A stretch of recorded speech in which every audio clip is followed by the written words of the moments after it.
The child in the grave. It was a very sad day, and every heart in the house felt the deepest grief, for the youngest child, a boy of 4 years old, the joy and hope of his parents, was dead.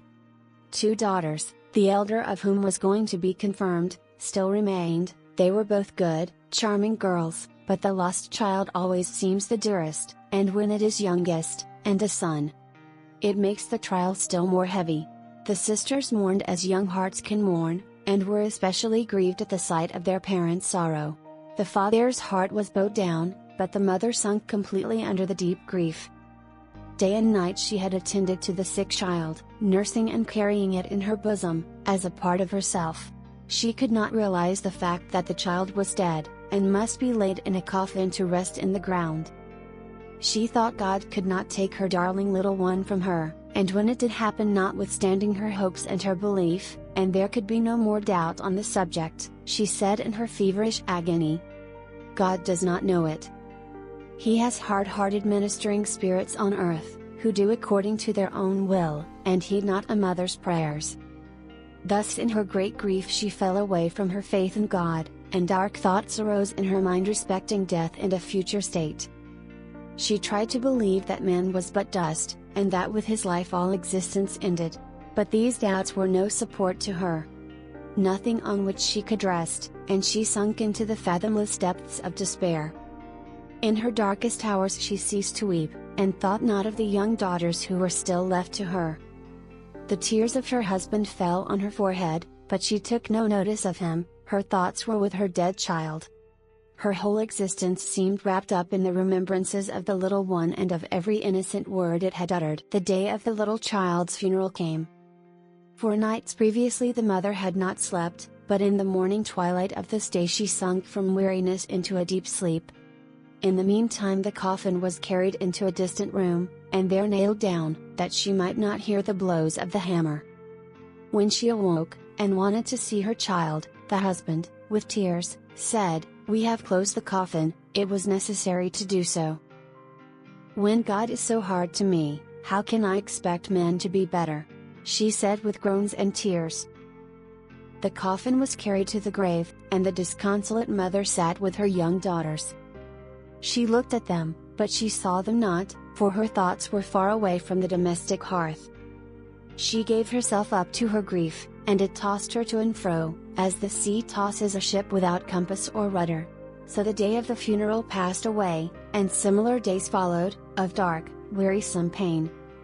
With tearful eyes and mournful glances, the sorrowing daughters and the afflicted husband looked upon her who would not hear their words of comfort, and, indeed, what comforting words could they speak, when they were themselves so full of grief?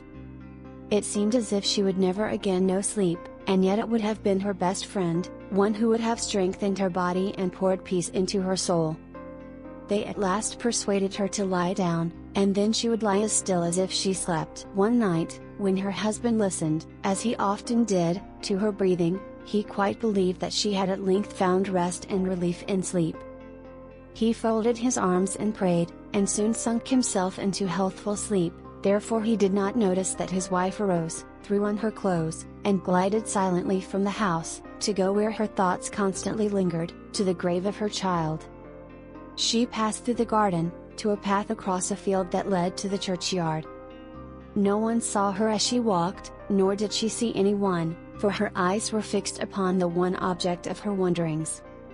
It was a lovely starlight night in the beginning of September, and the air was mild and still. She entered the churchyard, and stood by the little grave, which looked like a large nosegay of fragrant flowers.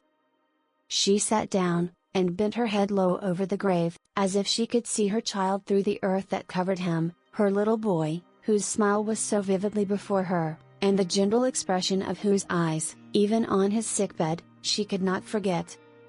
How full of meaning that glance had been, as she leaned over him, holding in hers the pale hand which he had no longer strength to raise. As she had sat by his little cot, so now she sat by his grave, and here she could weep freely, and her tears fell upon it. "Thou wouldst gladly go down and be with the child," said a voice quite close to her, a voice that sounded so deep and clear, that it went to her heart. She looked up, and by her side stood a man wrapped in a black cloak, with a hood closely drawn over his face, but her keen glance could distinguish the face under the hood.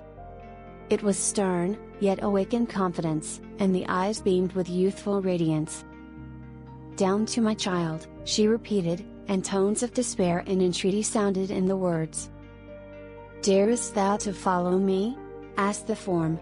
"I am Death." She bowed her head in token of assent.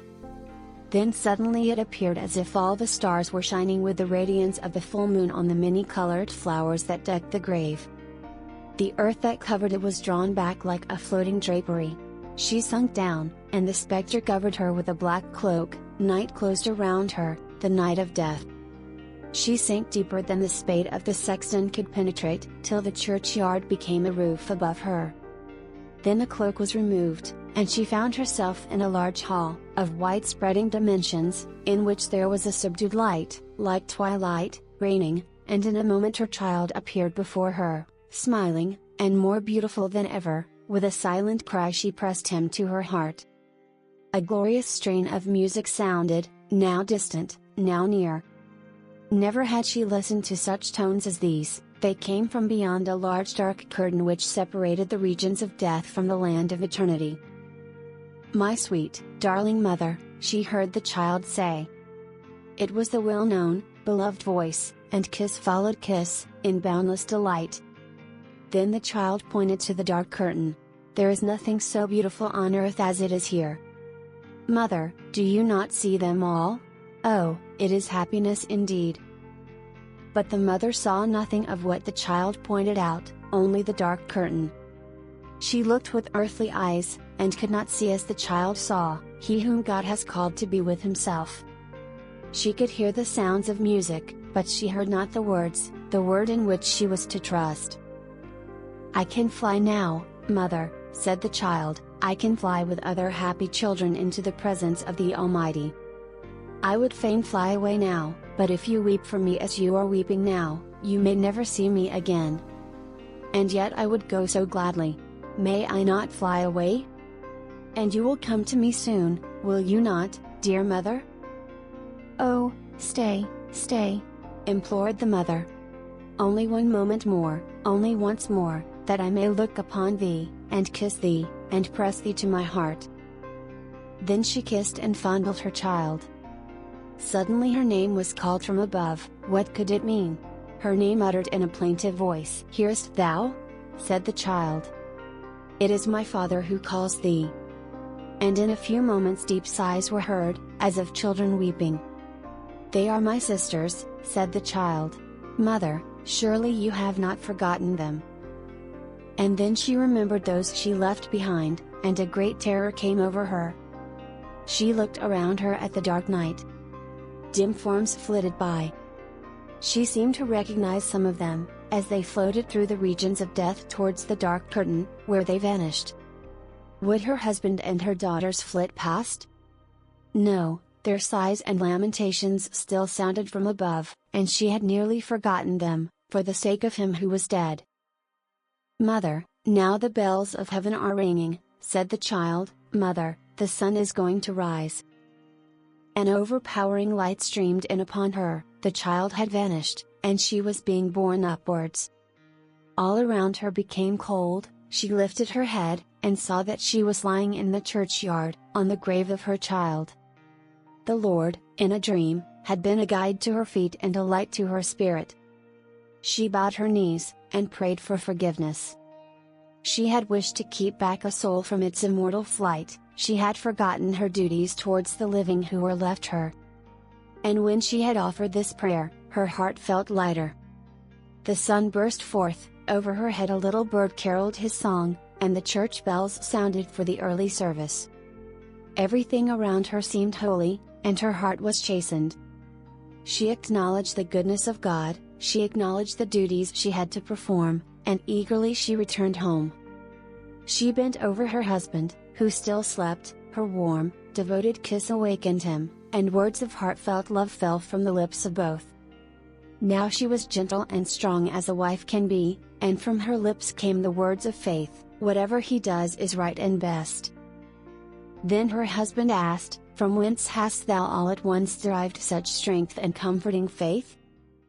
And as she kissed him and her children, she said, "It came from God, through my child in the grave."